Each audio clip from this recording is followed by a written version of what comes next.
Bonjour, bonsoir, bon matin, bonne année à tous. Ici le numéro 35 de l'ESC Made in France. C'est Arthur qui vous parle. Je suis en compagnie de Gwen. Bonjour Gwen. Bonjour à tous. Mais également en compagnie d'Alexandre. Bonjour Alexandre. Bonsoir, ça me fait plaisir d'être là. Aujourd'hui, gros programme. Alors on va plus tarder. On va directement passer à la première news. Le revamp de Goei. Qu'en avez-vous pensé, Gwen? Qu'en as-tu pensé de ce revamp qui a quasiment tout changé la chanson? Je trouve que c'est meilleur que la première version. Ça fait plus Eurovision, ça s'écoute un petit peu plus. Moi j'aime bien, je les vois bien en finale et j'espère peut-être un assez bon classement pour eux. Alexandre? Eh ben moi j'aime beaucoup. J'ai eu peur en voyant les premières réactions parce qu'effectivement c'est très différent. Mais en fait, je trouve qu'ils ont parfaitement bien géré l'esprit de la chanson en faisant en sorte que ça reste la même sans pour autant la dénaturer parce que c'est vrai que écorcher une minute de chanson quand elle fait 4 minutes de base ça fait mal. C'est enlever un quart d'une chanson. C'est énorme. Mais je trouve qu'ils ont parfaitement réussi le pari et surtout la façon dont Katerina, je crois qu'elle s'appelle comme ça, Ouais. la façon dont elle chante les nouvelles paroles, j'aime beaucoup. Je préfère à l'ancienne version parce que ça me rappelle un peu plus ce qu'ils font dans leurs autres chansons, notamment dans Jamelina, pour ceux qui connaissent. Ça me rappelle un peu ce style-là et du coup, j'adhère totalement. Donc, je suis très content. Moi, j'avoue que j'étais un petit peu sceptique en écoutant un peu l'audio et tout, mais je m'y fais de plus en plus. Je pense que c'est surtout une question de s'y faire parce que les paroles ont totalement changé. Parce que enfin, j'ai beaucoup écouté l'ancienne chanson. Du coup, je m'y fais petit à petit et je trouve qu'elle est aussi bien, voire peut-être meilleure que l'ancienne. Et j'aimerais rajouter aussi que je suis très très content, j'avais peur, mais je suis très content qu'ils n'aient pas changé la mélodie ou qu'ils aient. En fait, c'est pas vraiment un revamp du coup dans le sens musical comme on l'entend souvent à Oui, l'Eurovision. ouais. C'est surtout en fait un raccourcissement plus une modification des paroles. Mais sinon, la musique est vraiment la même. On va passer à la seconde news qui est une news très très sérieuse, une news très politique. C'est Sacha qui va nous en parler, enfin Alexandre, je sais toujours pas comment je peux Oui, t'appeler, mais je on t'appelle les peut deux. dire les deux, On alterne. c'est pas faux. Oui, alors donc pour ceux qui n'auraient pas vu du coup, la chanson biélorusse a été annoncée le 9 mars du coup. Donc c'était, si je me trompe pas, c'était un Mardi. mardi, voilà. Donc cette chanson a été révélée du coup par donc c'est par le groupe Galaxy Mesta, un groupe inconnu, complètement inconnu et qui ne figurait pas dans les potentiels artistes qui pourraient représenter, qui auraient pu représenter la bière, notamment Kazna avec son titre Great. Donc cela déjà faisait serrer quelques dents.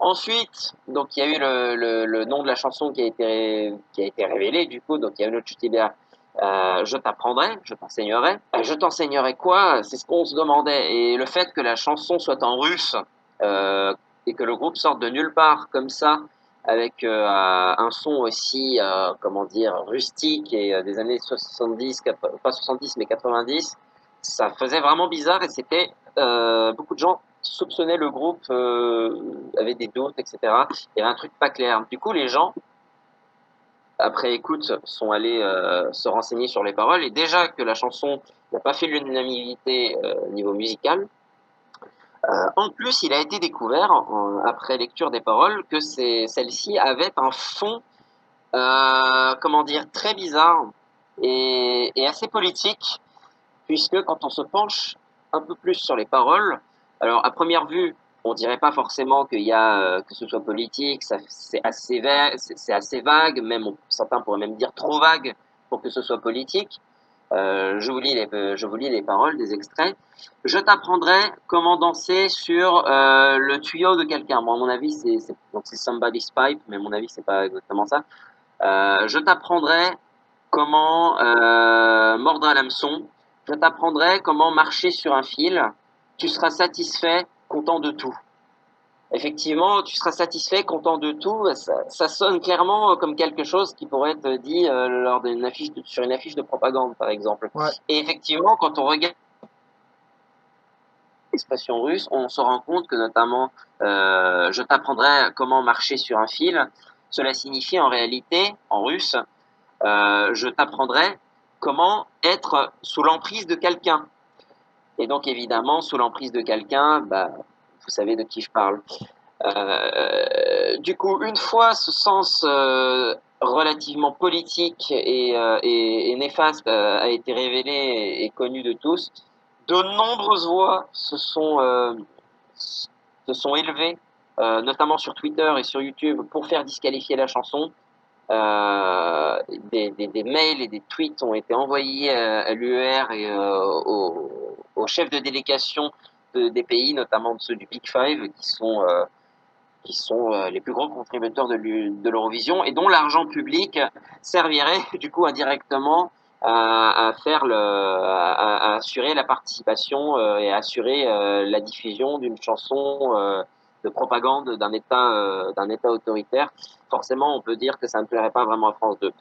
Du coup, l'UER, après 2 jours, a enfin répondu à ces, à ces voix et a envoyé, enfin, a confirmé dans un communiqué après vérification des paroles, était effectivement, disons, que remettait, je cite, remettait l'aspect non politique du concours en question, et que cela, par rapport du coup aux voix qui se sont élevées, risquerait d'entacher l'image du concours, et effectivement, ce serait pas super. Du coup, l'UER a disqualifié la chanson et a écrit au diffuseur PTRC, du coup, qui est responsable de la participation de la Biélorussie à l'Eurovision, qui est le service public biélorusse, a demandé la disqualification, enfin, a disqualifié la chanson et a demandé au diffuseur d'en envoyer une nouvelle version avec de nouvelles paroles ou tout simplement une chanson totalement différente. Faute de quoi la Biélorussie serait disqualifiée. Or, du coup, au moment où nous enregistrons cette émission, nous sommes le dimanche 14 mars, voilà. Nous sommes le dimanche 14 mars et la réunion des chefs de délégation qui a lieu tous les ans a lieu demain, le 15 mars. Ce qui est, en théorie, il me semble, alors je vais peut-être dire une bêtise, mais il me semble bien que c'est la date limite pour soumettre une nouvelle chanson à l'UER, qu'elle soit révélée au public ou pas d'ailleurs. Et du coup, dans ce cas-ci, cela poserait problème puisque du coup le pays serait, au cas où ils échoueraient à envoyer une chanson dans un délai si court et donc avant demain, cela poserait des problèmes et donc potentiellement une disqualification ou dans le meilleur des cas une amende, en théorie. Mais après, on a eu, récemment, c'est tout nouveau, on a eu une information dans un article, alors je ne pourrais pas donner la source exacte, mais une information, apparemment un communiqué donné par Loukachenko lui-même, président du coup de la Biélorussie, Entre depuis guillemets. les années 90, je le répète, qui aurait du coup communiqué et annoncé, je cite, nous allons envoyer une nouvelle chanson à l'Eurovision.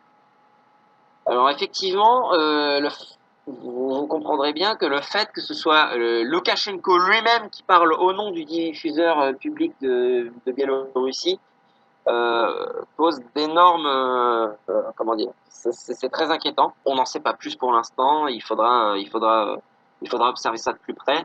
Mais du coup, voilà, c'est assez désespérant. Et du coup, j'en profite, du coup, pour même si du coup on a eu une réponse de l'UER qui a eu lieu du coup. Donc c'était le 11 mars. Donc c'était jeudi, il me semble. J'en profite que forcément, je pense que tout le monde sera d'accord avec moi, ce podcast, donc SC Made in France, ainsi que tous ses membres, donc moi-même Gwen, Arthur, Fred, Adil et Corentin et les autres, tous les membres, je pense que nous sommes tous d'accord pour dire que cette chanson est une honte absolue, euh, qui sert la propagande d'un État totalitaire qui est celui de la Biélorussie de Loukachenko. qui est donc toujours le président depuis 1994, on vous le rappelle, et dont le but est clairement de communiquer un message, population qui, du coup, après euh, les manifestations, les protestations d'août 2020, remettent en cause, remet en cause la sécurité, pardon, de ses citoyens. Du coup, je tiens à dire, du coup, bon, j'aimerais pas parler pour tout le monde, même si je suis un peu en train de le faire, que je pense, enfin, tu vas me dire tu vas me dire Arthur si tu es d'accord avec moi. Je pense que nous condamnons cette chanson et le diffuseur biélorusse pour avoir fait ça, et que nous soutenons tous les Biélorusses dans cette étape difficile, et que forcément nous demandons à la Biélorussie de jouer par les règles, dans les règles plutôt, et de faire les choses comme il se doit et de respecter les règles ainsi que de respecter ses citoyens. Eh bien non, sache Voilà. que le SML in France est un podcast pro-Loukachenko et nous encourageons ce genre de démarche.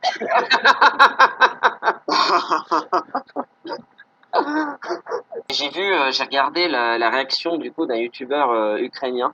J'ai oublié son nom parce que c'est un peu dur à prononcer, mais qui du coup réagissait, qui se filmait en train de réagir à la chanson, qui lui parle russe du coup, donc il a compris tout à la première écoute. Il était, moi-même, ça me faisait mal de voir sa réaction après. Il était limite en pleurs après avoir écouté la chanson et après s'être renseigné sur le groupe en écoutant ses autres chansons et tout. Ah oui, d'ailleurs, j'ai pas pensé à le préciser, mais inutile de préciser que ce groupe, du coup, Galasis Mesta, dans son répertoire musical, a des chansons qui sont ouvertement pro-misogynie, pro-violence policière, pro-homophobie, transphobie, etc. Enfin bref, vous avez le starter pack. Et du coup, ce YouTuber était limite, enfin même pas limite, littéralement en pleurs après avoir écouté la chanson, surtout parce que je connais un peu enfin, je connais pas son histoire, mais j'avais vu ça. Il avait reçu une accréditation déjà dans le passé de la part du diffuseur biélorusse pour couvrir notamment la sélection biélorusse de 2020. Et notamment, il avait été journaliste pour couvrir la Biélorussie à l'Eurovision Junior 2019. Donc en fait, il s'est senti extrêmement coupable d'avoir servi un pays comme ça, en fait. Et ça me faisait vraiment mal d'écouter ça, d'écouter ses complaintes. Enfin, bref, ça m'a touché et voilà, je comprends son dégoût. On va passer du coup à la prochaine news et donc bon bah, on va aller un petit peu plus vite pour Voilà. les je Un petit crois peu plus de gaieté, on va dire. ouais Oui. c'est ça. Pour les 8 chansons sorties en interne, c'est parti. On passe à Amen de Vincent Bueno, la chanson qui représentera l'Autriche à Rotterdam en 2021. Gwen, qu'en as-tu pensé? Bah, par rapport à live, j'aime plus Amen personnellement, même si je sais que l'avis général pense tout le contraire. Moi, je trouve que sa voix est plus mise en valeur et je sais pas, il y a un petit quelque chose que j'aime bien dedans. Même si quand je vois la physionomie des demi-finales, je pense que ça va être très compliqué pour lui de se qualifier. Alexandre? Alors, à l'inverse, moi, je préférais largement plus Alive, malheureusement, Alive qui me donnait des petites vibes un peu à la Michael Jackson à certains moments, et puis même c'était très groovy. C'est un petit groover, mais c'est vrai que le live était un peu plus compétitif et efficace à mes oreilles. Moi je vais être en demi-teinte sur Amen. Comment dire? Je trouve que je préfère Alive dans l'instrument, enfin comment dire, dans la mélodie, mais je préfère Amen dans les paroles, parce que Alive, je trouvais ça un peu trop répétitif peut-être.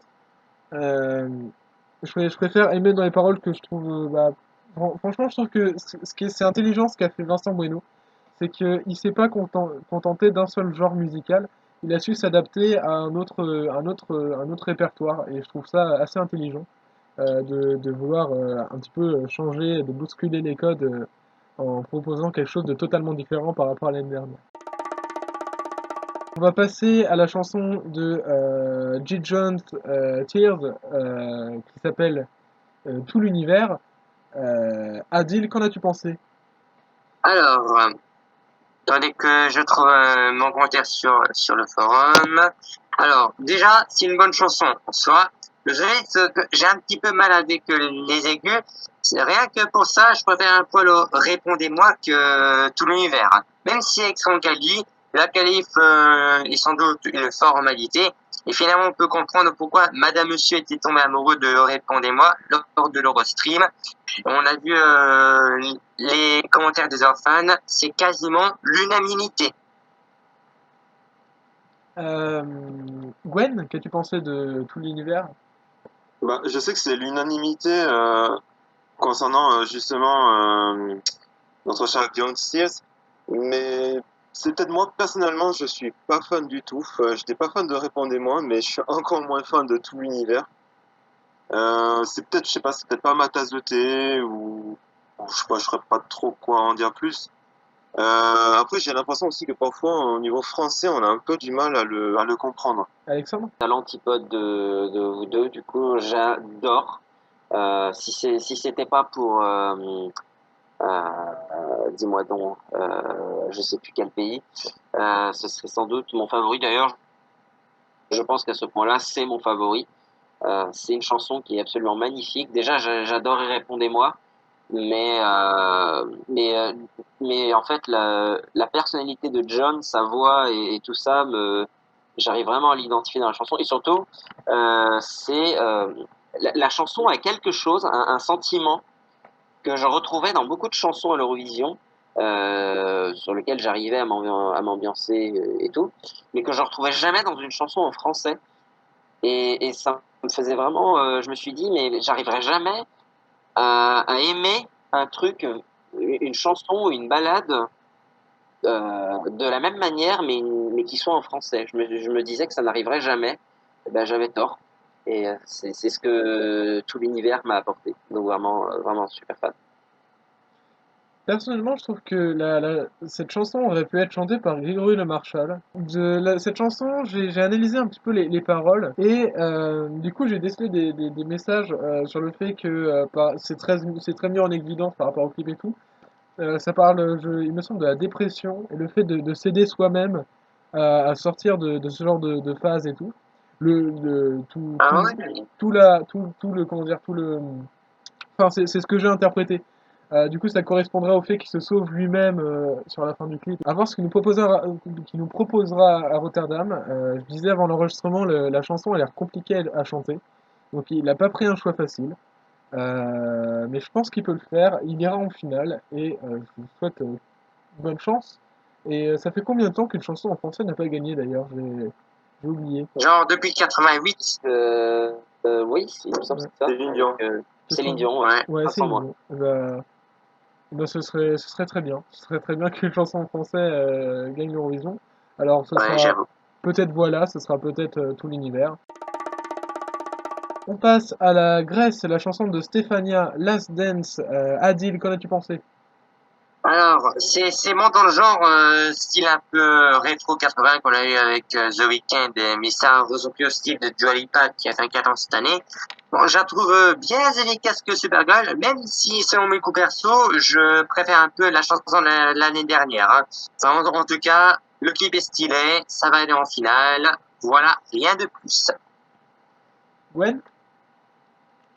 Si je prends un petit peu l'histoire de la Grèce, personnellement, j'avais l'impression de les avoir perdus un petit peu à partir de 2015, depuis Maria Elena Kyriakou. Et là, j'ai l'impression que depuis qu'ils ont choisi Stefania pour la Grèce l'année dernière, j'ai l'impression de les retrouver un petit peu leur niveau qu'ils avaient justement avant cette année-là. Et j'ai envie de dire que Last Dance, c'est justement, on va dire, la petite cerise sur le gâteau de Supergirl l'année dernière. Vraiment, j'adore complètement cette chanson. Pour moi, elle est dans mon top 10 et j'espère que vraiment elle finira dans ce classement-là. Alexandre? Et bah, déjà, je préfère Supergirl de l'an dernier. Et bah écoutez, moi, il y a un petit côté, c'est pas mon style de chanson là-bas, surtout venant de la Dream Team, mais il y a un petit côté qui est sympa. Notamment, ma partie préférée de la chanson, c'est le deuxième couplet, où j'ai vraiment l'impression d'être dans une autre dimension quand je l'écoute. Peut-être c'est le clip qui m'aide à ressentir ça aussi, mais voilà, donc j'aime bien. Après, j'irai pas jusqu'à dire que c'est j'irai pas jusqu'à le mettre dans mon top 10 comme beaucoup ont fait, mais voilà. Personnellement, j'ai retrouvé ce qu'on avait avec Supergirl, c'est-à-dire cet effet un peu Disney Channel. C'est pas une chanson qui m'a particulièrement marqué. Après, c'est une chanson qui peut marcher globalement chez les fans, pas être dans les premiers, mais pas être dans les derniers non plus. On va passer à la chanson de Victoria. Donc Victoria qui nous a fait un concert sur YouTube avec la révélation de sa chanson en fin de vidéo. Qu'avez-vous pensé de ce petit concert et de la chanson Growing Up is Getting Old? Adil, qu'en as-tu pensé? C'est un bon titre qui correspond à l'artiste et bien que j'accroche pas trop à sa voix, logiquement, il devrait aller en finale facilement, 7 sur 10 et je préfère quand même un peu Tears Getting Sober même si je suis pas trop fan de son univers. Gwen? Personnellement, j'étais pas fan de Tears Getting Sober l'année dernière, mais là, c'est tout le contraire avec c'est Growing Up is Getting Old, je vais y arriver. J'ai l'impression que c'est un petit mélange de When We Hold et de Tears Getting Sober. Mais vraiment, j'adore complètement. Moi, c'est ma favorite pour la victoire finale et j'espère qu'elle va aller vraiment très très haut. Sacha? Eh ben, je suis pas du tout mécontent de ce choix. Il faut encore que je réfléchisse à savoir si jamais je préférais Tears Getting Sober. Là, maintenant, mes tripes me disent oui. Mais en tout cas, ça reste un très bon choix. Et je suis content qu'elle ait choisi la chanson avec laquelle elle se sent le mieux. Et voilà. J'aime beaucoup le violon du début, qui fait assez bien le décalage entre l'univers, comment dire, enfin, assez un peu dramatique, mais ajouté pour rien, et avec le vrai sens de la chanson et le vrai univers de Victoria. Ça, pour le coup, j'ai beaucoup aimé, et j'ai très hâte de voir comment ils vont mettre ça en scène à Rotterdam. Donc voilà. Et voilà, j'ai rien à dire. Et mention spéciale aussi au journaliste du début dans la télé qui dit l'Europe est dévastée. Pour la Ouais, première fois, le concours Eurovision de la chanson a été annulé. En mode, l'Europe tu sais, en entière. mode journaliste de film des années 60. Personnellement, ça m'a fait beaucoup rire. Du coup, voilà. Ceci dit, le fait de dire l'Europe est dévastée, personnellement, c'est pas l'effet que ça m'a donné en France. La France n'était Ouais, clairement, c'est vrai que ça me l'a fait un peu. Hein. la France n'était clairement pas en deuil. Oui, mais quand même, si tu nous regardes. Si on parle de l'Europe en mode la communauté des fans et tout ça, tous Oui, ceux qui aiment le concours, si, clairement. oui, Mais voilà. là, c'était clairement les bougies au SNES. Hein. Là, c'était. Oui. On reviendra un jour sur cette annulation du concours parce qu'on a commencé le podcast après l'annulation du concours. On reviendra un jour sur cette annulation et nos réactions à cette annulation. Ce serait Ouais, intéressant. je me demande d'ailleurs quelles auraient été nos réactions si on avait commencé ce podcast là il y a exactement un an, du coup, et une Ouais, semaine, par rapport à la nouvelle. et je Mon pense Dieu. que ça aurait été horrible en fait. Genre, on aurait fait un podcast de 3 heures où tout le monde Ouais. chialerait, ça aurait été horrible. Ah oui, ah ouais. Enfin Euh, bref. bon, sinon, oui, donc mon avis sur Victoria, Growing Up is Getting Old, eh ben, j'ai beaucoup aimé, j'ai beaucoup aimé surtout le refrain, qui nous propose une seconde lecture de la phrase, c'est-à-dire Getting Old is Growing Up, qui change totalement le sens de la chanson. Donc c'est un truc que j'aime beaucoup. D'ailleurs, instant promo d'un artiste français qui n'est pas très connu, qui s'appelle Alexis Duhamel. Il fait des chansons un petit peu comme ça à double sens, que j'aime beaucoup. Allez l'écouter, c'est vraiment sympa. Je pense que je mettrai le lien de sa chaîne en description. Voilà, on fait un peu de pub comme on veut. D'ailleurs, si vous avez des pubs à faire passer, n'hésitez pas. En tout cas, j'aime bien cette chanson. Ceci dit, je la vois pas être aussi, comment dire, se placer aussi haut qu'aurait pu se placer Tears Getting Sober. Ça peut plaire, ça peut faire un bon score au jury et même au télévote avec la vague Billie Eilish qu'on a eu il y a quelques temps déjà. On passe au Royaume-Uni avec la chanson de James Newman, Embers. Adil, qu'en as-tu pensé? C'est quand même mieux par rapport aux 3 dernières années auxquelles j'étais pas fan de leurs chansons. C'est réussi, mais peut-être pas aussi accrocheur que Blast Mafia dans Steam ou d'autres chansons de M qu'on a vu dans le passé, voire même en ce moment. S'il se débrouille bien en mise en scène, ça devrait sortir du bottom 5 logiquement.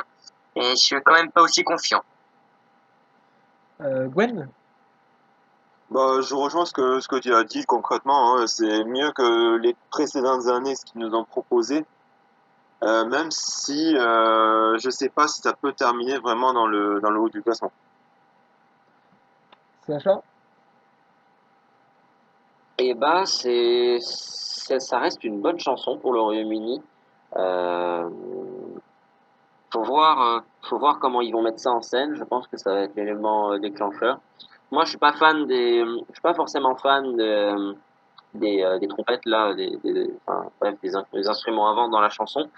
Mais c'est ça s'ambiance et c'est clairement un truc qui, pour le coup, sonne à peu près british. Donc c'est bien.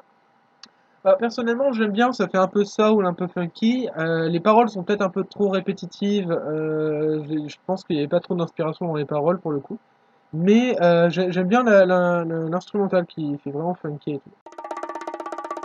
On va passer à la prochaine chanson, c'est la chanson de Vasil, Here I Am, qui représentera la Macédoine. Donc c'est le retour de Vasil. Adil, qu'en as-tu pensé? On sent vraiment un potentiel live sur cette chanson qui est un poil trop guimauve. Genre Sulmina et Padovan étant des choix plus pragmatiques pour aller en finale, je ne le dirai jamais assez. Et j'aime bien, malgré son manque de mémorabilité, parce que des fois ça monte, des fois ça monte pas dans l'ensemble. On va dire que la qualif en finale va être ultra difficile. 7/10. Gwen? Personnellement, je préfère mieux que You l'année dernière. Je rejoindrai un peu ce que j'ai dit par rapport à Vincent Bueno. Je trouve que sa voix est beaucoup mise en valeur.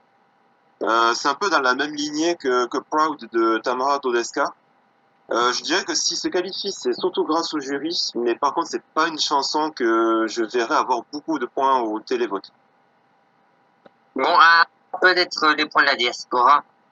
Oui, voilà, des copains comme la Slovénie ou la Croatie, et puis Ouais, voilà. ouais. Alexandre? C'est bien meilleur que You, parce que le You, c'était plat d'impossible, mais c'était nul, quoi. Enfin bref. Et pour le coup, Here I Stand est mieux produit, je trouve, et ça fait sens musicalement et tout. Alors, après, c'est toujours pas mon style de musique, mais voilà, je, je suis content là-dessus. Pour ma part, je pense que je vais être assez rapide. Je trouve que la chanson n'est pas vraiment inspirée. Ça a été déjà vu pas mal de fois. Je trouve qu'elle est j'aime pas dire ça, mais je trouve qu'elle est un petit peu ennuyante cette chanson. Les paroles sont pas forcément très déjà vues en fait. Elles sont déjà vues les paroles. Et voilà en fait. J'ai pas j'ai pas grand chose à dire de plus. J'aime pas trop cette chanson. Mais c'est bien meilleur que You quand même. On va passer à la chanson de Samantha Tina qui s'appelle The Moon is Rising. Bon alors Adil, je te demande ton avis, mais je pense que on le connaît un peu déjà. Oui. Alors, point positif, la voix est là, la prod est peut-être mieux que Steve Thing, mais toutefois, le drop, j'aime pas du tout. Et j'ai envie de dire, à la Komodo Joe Layton, tu es venu, t'as vu, t'as pas convaincu mes oreilles, un 0/10 et une dernière place de mon top. Gwen, peut-être une note positive. Bah, justement, ça va être très positif par rapport à Adil, justement, c'est tout le contraire même. Moi, j'adore complètement, vraiment. Déjà, de base, j'adore Aminata Savodogos, ce qu'elle avait fait en 2015 avec Love Injected, ou voire même en 2016 avec Just. Déjà, j'aimais beaucoup Steel Braving l'année dernière. Je dirais que The Moon is Rising, c'est un peu une seconde version de Steel Braving, mais un tout petit peu moins bien. J'espère personnellement qu'elle va se qualifier et même franchement personnellement si elle se qualifie pas avec ça je vois pas avec quoi d'autre la Lettonie pourrait se qualifier. Alors, moi, j'aime beaucoup l'ambiance défoncée et totalement assumée de cette chanson.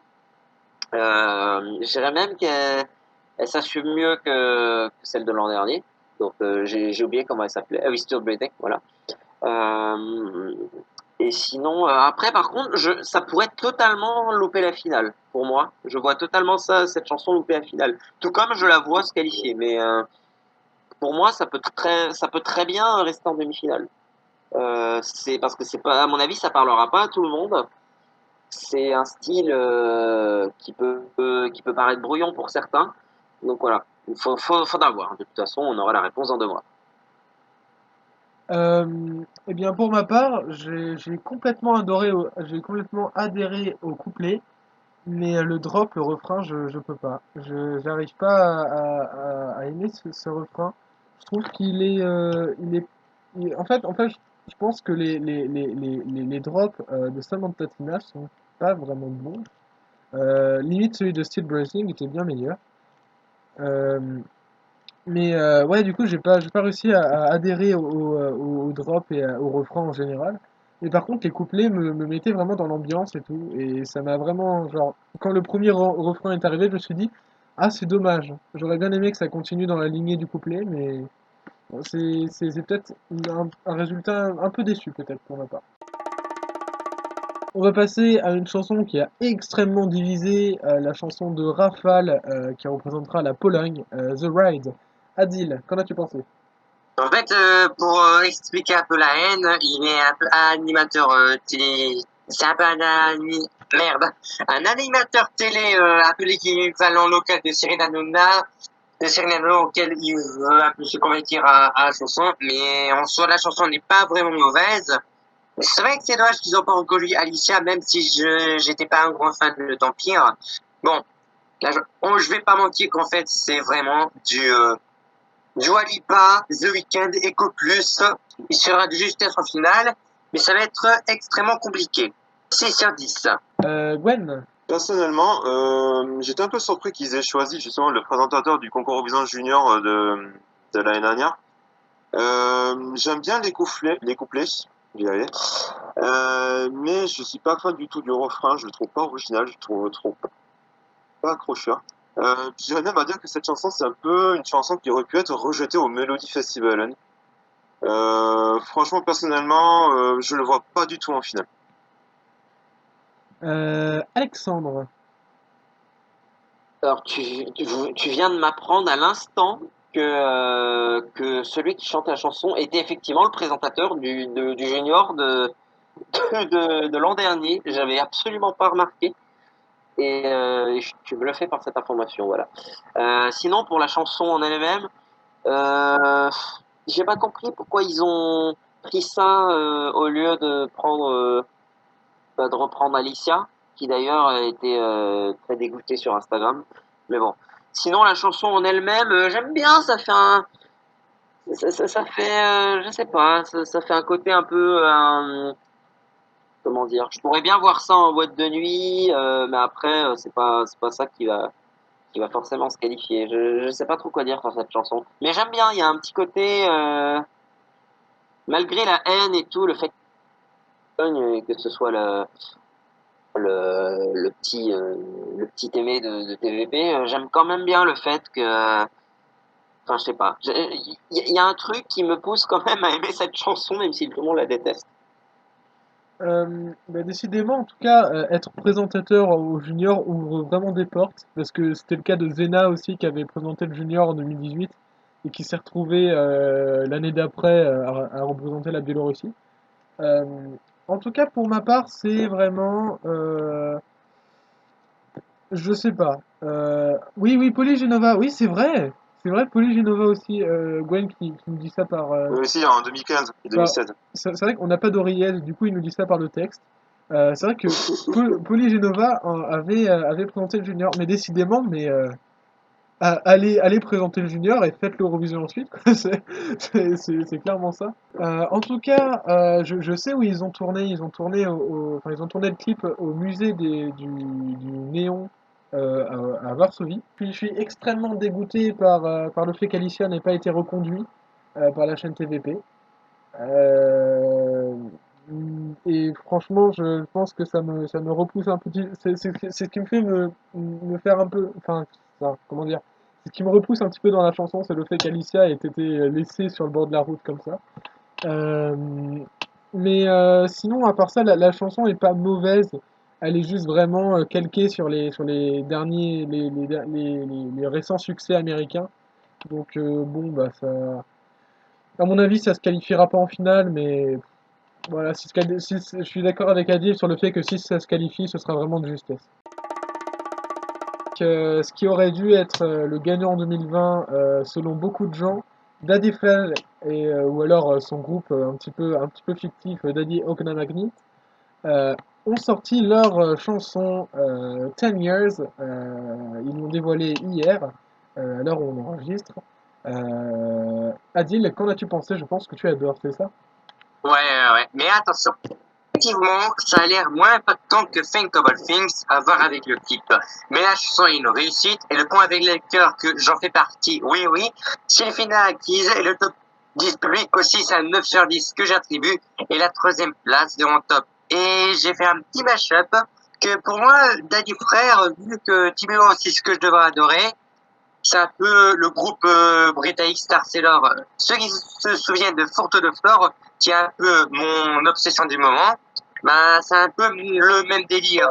On n'était pas trop fan face à la chanson Diva avec Otis Videre, mais avec la hype, surtout avec Russell Crowe et que c'est devenu un viral, ben, tout le monde adore. Ben, c'est un peu pareil avec Star Sailor et le remix dénommé Finn White Duke ou de son vrai nom, Stuart Price.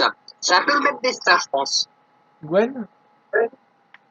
Personnellement, j'étais pas fan de Think About Things l'année dernière, même si je commence un petit peu à l'apprécier petit à petit. Je vous avoue avoir écouté sa chanson hier soir après le Melody Festival. Bon, c'est vrai que ça a été un petit peu, voilà, enfin bref quoi, je vais y arriver. Personnellement, je suis pas fan du tout de sa chanson. J'avais l'impression de m'ennuyer. Même je trouve ça bizarre qu'il a envoyé ça. Je m'attendais à quelque chose un peu plus dynamique, quelque chose un peu plus relevé. Alexandre? Ben, en soi, c'est dynamique. Il me semble que ça a le même nombre de battements par seconde que dans Think About Things, que dans 10 Years. Mais bref, pour la chanson, Non, j'étais... en fait, c'est battement par minute. Oui, oui, j'ai dit quoi? Battement par C'est seconde. battement par seconde. Par minute, Non, pardon. voilà, Oui, c'est par minute. par minute, bien évidemment. C'est le même nombre de battements par minute, bah aussi par seconde, du coup. Le tempo, tu veux dire. Mais bref, oui, voilà. C'est le même tempo. Mais bref, je refais. Euh, En soi, c'est moins dynamique. Bah, techniquement, c'est le même tempo, le même nombre de battements par minute. Donc voilà. Mais bref, pour ce qui est de la chanson, alors, c'est vrai que j'étais un peu. Alors, c'est évident que pour une chanson aussi attendue que celle-là et aussi scrutée de loin, c'est clair qu'il y aura beaucoup de déçus en première écoute, mais c'est normal parce que après, on a le droit de pas aimer, mais je trouve que c'est normal parce que déjà, Think About Things, il faut savoir que quand elle a été révélée parmi les chansons au Song of Awakening 2020, je pense pas que beaucoup de gens trouvaient que c'était un gagnant. Je pense que les gens étaient plus focus sur Oculus Videre, effectivement. C'est seulement après, quand les gens se sont souvenus que c'était lui qui avait chanté Is This Love au Song of Awakening 2017, et quand ils ont vu le clip, que soudain la hype a un peu explosé, je dirais, et qu'ils ont compris l'univers de Daddy. Donc voilà. Et du coup, et aussi l'effet de surprise incroyable que procurait tout cet enchaînement. Forcément, bah, un an plus tard, l'effet de surprise, bah, il est plus là. Tout le monde connaît déjà Daddy, tout le monde sait ce qu'il fait, c'était impossible de faire un truc parfait.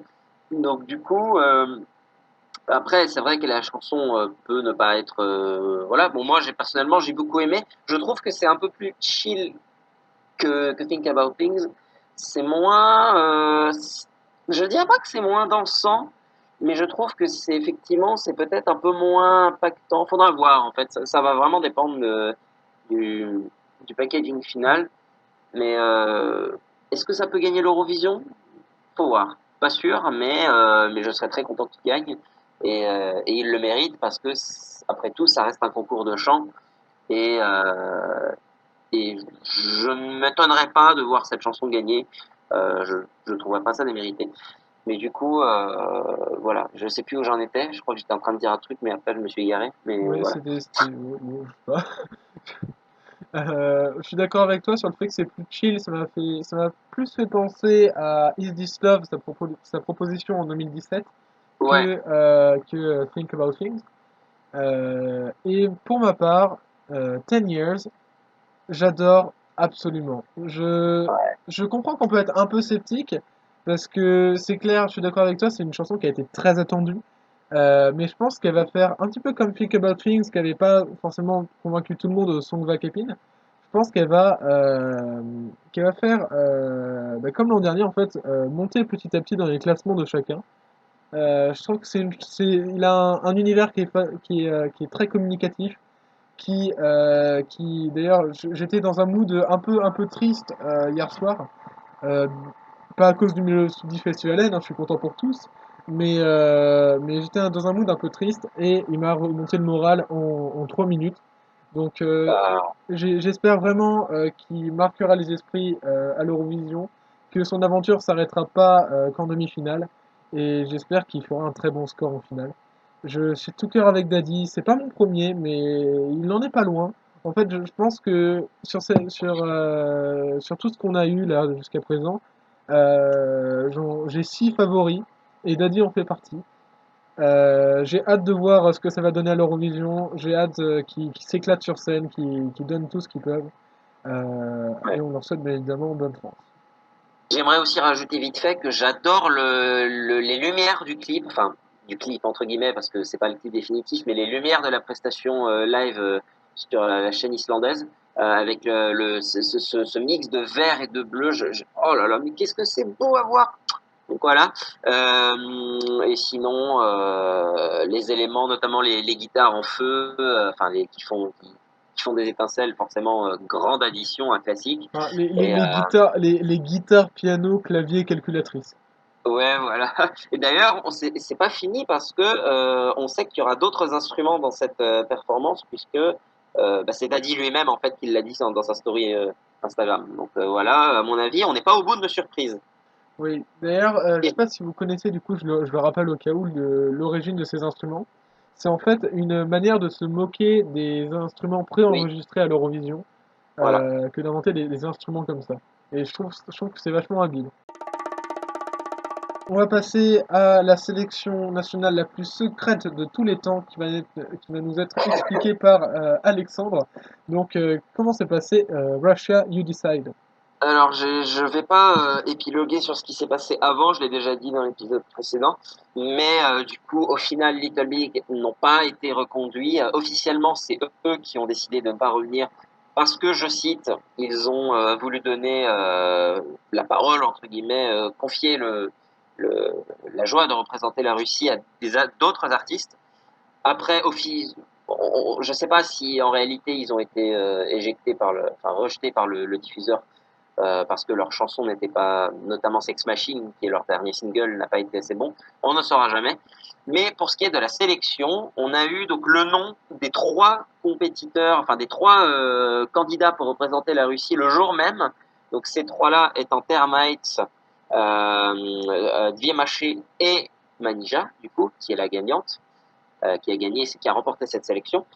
Euh, les chansons ont été également découvertes le jour même en live. Elles n'ont jamais été, elles n'étaient pas connues avant. Donc je pense, alors je sais pas si ça a déjà été fait avant, mais je pense que c'était l'une des rares fois où on a eu ça. Et franchement, je suis pas, mais je déteste pas ce style-là de découvrir des chansons, hop là, comme ça, que personne n'a entendu. Alors après, c'est vrai que pour beaucoup de locaux, on va dire donc ceux qui n'écoutent pas les chansons avant, même malgré le fait qu'elles soient disponibles, je pense que pour beaucoup c'était pas nouveau. Mais pour nous, Eurofans notamment, ça reste quand même un choix. Enfin, ça reste une expérience assez intéressante. Oui, Donc voilà. d'ailleurs, j'aurai une petite explication sur ça après, mais j'y reviendrai quand ce sera mon tour de parler. Ce qui est du coup des résultats, donc Termites qui s'est placé en troisième et dernière position, Nedvie Maché en deuxième position du coup, et Manija en première position avec 39% des suffrages. Et donc du coup, c'est sa chanson, donc Manija, sa chanson Russian Woman ou en russe Russkaya Женщина, qui représente la Russie en 2021. Et du coup, je vais laisser donc tout le monde s'exprimer sur la chanson. Bah, Et je vais en profiter pour parler moi, d'abord vu que c'est moi qui ai la parole actuellement. oui, bah, vas-y. J'aime beaucoup, beaucoup, beaucoup, beaucoup, beaucoup. C'est mon deuxième dans mon top. Je pense qu'elle a beaucoup de potentiel. J'espère un bon revamp sera fait avec un bon clip qui l'accompagnera. Je ne sais pas s'il y aura un clip, mais j'espère vraiment beaucoup. Et du coup, voilà. Donc j'ai vraiment hâte de voir ça sur scène. Et si c'est bien fait, notamment les visuels dans le fond étaient magnifiques. J'ai hâte de voir ça sur scène en vrai lors du concours. Et le fait qu'elle chante en russe, c'est incroyable. Ah oui, oui, bah, pas comme la Biélorussie en tout cas. Mon âme de russophile est satisfaite. Adil, Alors, pour ma part, il y a l'idée avec la langue russe qui est de retour depuis 2009 ou 2012, si on compte des dialectes, ouais, voilà, si on compte les dialectes régionaux. Mais des fois, en soi, pour ma visa, la prod est trop bordélique pour que j'adhère au délire 4 sur 10. Et par rapport à mon classement, la Russie fait partie des victimes du syndrome grand écart, très bien classé l'an dernier, beaucoup mal classé cette année. Personnellement, enfin, je trouve ça pas trop mal, on va dire. C'est pas mauvais. Même si je reste un petit peu sur ma faim par rapport peut-être à d'autres, enfin, on va dire de précédents, on va dire candidats russes comme Sergei Lazarev ou Little Big. Je trouve ça un peu moyen, un peu dans le ventre mou du classement. eh bien moi je vais dire que cette chanson est tout simplement géniale. On parlait la semaine dernière de Florida, comme quoi s'il arrive, il va révolutionner le rap à l'Eurovision et tout. Mais Florida, mais prends ton sac de sport et va te rhabiller. On a Manisa qui arrive et qui va tout dégommer en fait. Je trouve que ce mix entre chant traditionnel et rap fonctionne super bien. En plus, les chœurs à côté d'elle donnent un effet vraiment puissant à la chanson. Très content de l'avoir découvert du coup en live et du coup il y a la petite explication qui va avec. C'est justement en lien avec cette participante. Alors apparemment, la chanson n'aurait pas été, enfin comment dire, tous les participants auraient été conviés 2 jours avant la finale nationale. Et apparemment, la raison, ce serait que si ils avaient dévoilé les chansons avant, les Russes auraient gueulé, d'après leurs mots, face à cette chanson, justement cette chanson, Russian Woman, qui est vachement, comment dire, assez féministe comme chanson et qui du coup aurait provoqué une vague de tollé en Russie. Et d'ailleurs, c'est le cas actuellement. La chanson est assez contestée par les Russes. Mais moi, en tout cas, je ne regrette pas qu'ils aient fait ce choix. Je regrette un petit peu le fait que Little Big ne se soit pas représenté. Mais je comprends leur raison. Et apparemment, Sex Machine, c'était clairement pas une chanson à envoyer à l'Eurovision. Parce que c'est tout simplement une reprise, voire une parodie d'une autre chanson. Je sais pas si vous connaissez les dessins animés ASDF Movie. Si, Mais c'est. mais après, je pense pas que c'est un sample qui est assez connu apparemment. Donc, je pense pas que de toute manière, ça aurait été possible à Oui, l'Eurovision. de toute manière, ça aurait pas Ouais, été ouais, une ouais, chanson pour ouais, ça aurait l'Eurovision. été impossible, hein. Sinon, ils auraient fait comme l'Ukraine, mais au lieu de changer Après, les. c'est vrai qu'à point écoute, j'étais quand même déçu, hein.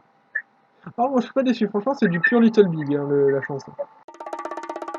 On va passer au Melody Festivalen avec tout ce qui a gagné la sélection, et c'est Gwen qui va nous en parler. Oui, bien sûr. Je vais faire un petit résumé. Donc hier soir a eu lieu la finale du Melody Festivalen 2021. Ça a été présenté par Christian Björkman qui a présenté tous les shows. Et d'ailleurs, c'est sa dernière année en tant que producteur, je crois, il me semble, ou quelque chose comme ça. Le grand Manitou, on va dire, Oui, du tout à Melody fait. Festivalen. Il est accompagné par Mans Zamalov et de Shima Niavarani, je vais y arriver. Je vais faire un petit résumé des résultats rapidement. Il faut savoir qu'au niveau du télévote, il y a eu plus de 16 millions de votes, c'est du jamais vu pour une sélection nationale en Europe.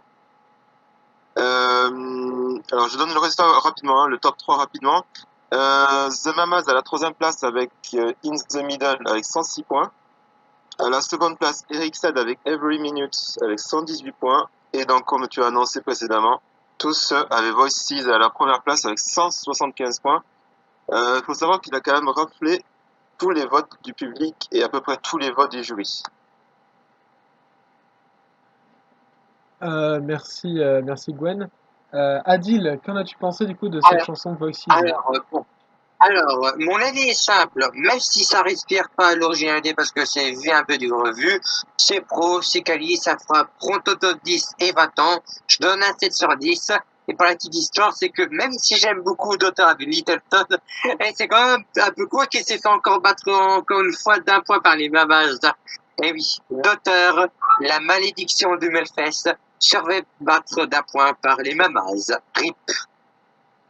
Ouais, ça c'était terrible et en Oui, même oui. temps hilarant à voir. Je me faisais la réflexion pendant le vote. Je me suis dit, enfin, comment dire, j'ai regardé ce vote avec ma mère et je lui ai dit, tu vois, l'an dernier, elles ont gagné d'un point face à l'autre. Et d'un coup, tu as eu les points de The Mamas. Et bah, ça me fut hurler de rire, en fait, de voir ça à nouveau. Gwen, Je l'ai regardé hier soir, moi j'ai vraiment apprécié le niveau, même si je sais que certains ont annoncé que le niveau était pas terrible par rapport aux années précédentes. Même si j'étais pour Charlotte Perrelli ou d'autres, je ne suis pas déçu que ça soit tous, et même je pense qu'ils le méritent amplement.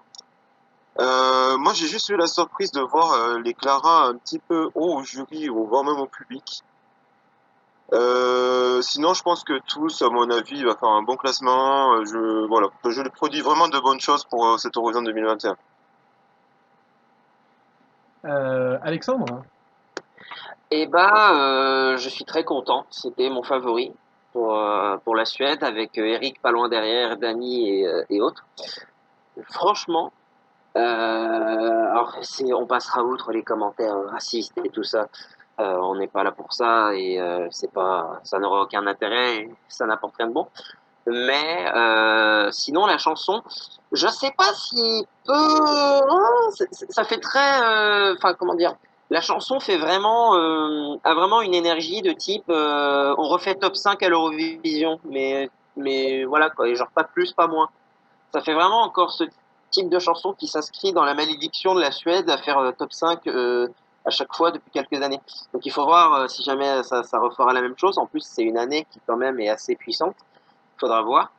Et sinon, voilà, j'ai pas grand-chose à dire. D'ailleurs, j'aimerais préciser aussi quelque chose sur ce Melfest. Pour ceux qui adoreraient voir Rotterdam un jour, j'ai peur que vous soyez déçus puisqu'elle a annoncé que ce serait son dernier Melody Festival. Oh, dommage. Donc voilà, c'est triste et je trouve ça triste qu'elle parte sur une chanson comme ça, qui était clairement pas bien moindre en termes de qualité que Bulletproof. Et en plus qu'elle parte sur une un deuxième échec avec le duel de Mamas sur un point. Ça c'est très drôle, et en même temps un peu triste. Mais bon, on lui souhaite bon courage pour ses projets. Mais après, peut-être qu'on la reverra en tant qu'autrice compositrice, hein. C'est peut-être pas impossible, hein. Peut-être. euh, bah écoutez, pour ma part, je suis assez déçu que les Mamas ne soient pas reconduites, ni que Clara Klingerstone, alors même si je suis super content de son parcours au milieu du Festival N, qu'elle n'ait pas gagné hier soir, j'étais vraiment déçu.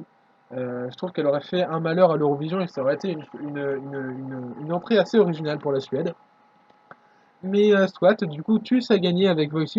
C'est pas une mauvaise chanson, c'est juste une chanson qui me donne l'impression de déjà vu, en tout cas pour la Suède.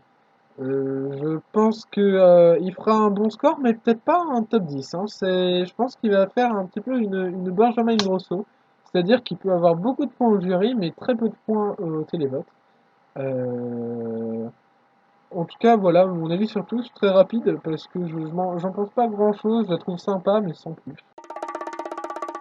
On va passer à la dernière news de la semaine, et c'est une news qui concerne l'Eurovision Junior, la France, le vin, Cocorico, qui aura lieu, la date a été annoncée le 28 novembre. Alors, est-ce que des gens est-ce que vous avez un avis, vous, sur le 28 novembre? Pas vraiment un avis sur 28 novembre, mais du moment que le Covid ne fait pas encore de ravages, on l'aura. Gwen? Personnellement, je ne suis pas étonné du choix de cette date du 28 novembre, même si c'est peut-être pas cette date que j'aurais voulu. Si je voulais aller voir justement le Rosan Junior, non, à mon avis, je pense que ça va être à Paris. Enfin, je le vois pas dans une autre ville où ça pourrait être. Après, bon, bah après, j'espère qu'il y aura du public. J'espère qu'avec le Covid, voilà, j'espère que tout s'arrangera et qu'on puisse avoir un vrai Eurovision Junior avec du public à l'intérieur. Et enfin, Alexandre, que penses-tu du 28 novembre? Est-ce que le 28 novembre est une bonne date? Bah, j'en pense rien en soi, c'est un choix logique parce que si on regarde le calendrier, bon bah c'était soit le 21, soit le 28. Le 21 c'est quand même un petit peu tôt quand on voit les tendances des années précédentes. Donc le 28 semble une date tout à fait respectable et j'ai pas grand-chose à dire dessus. Voilà. Donc, bon, donc prenez rendez-vous pour voir la France gagner pour la deuxième fois l'Eurovision Junior. Ce sera le 28 novembre. Euh, Bon, ne parlons pas trop vite. ouais. En tout cas, On a déjà gagné une fois, ça me suffit très bien. ouais, oui, ça me suffit aussi.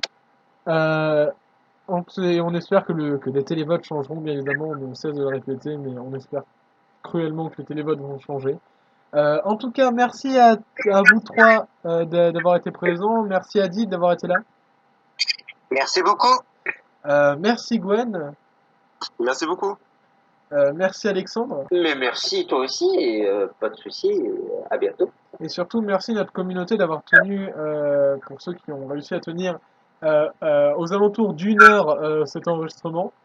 Merci à tous et du coup, à la semaine prochaine.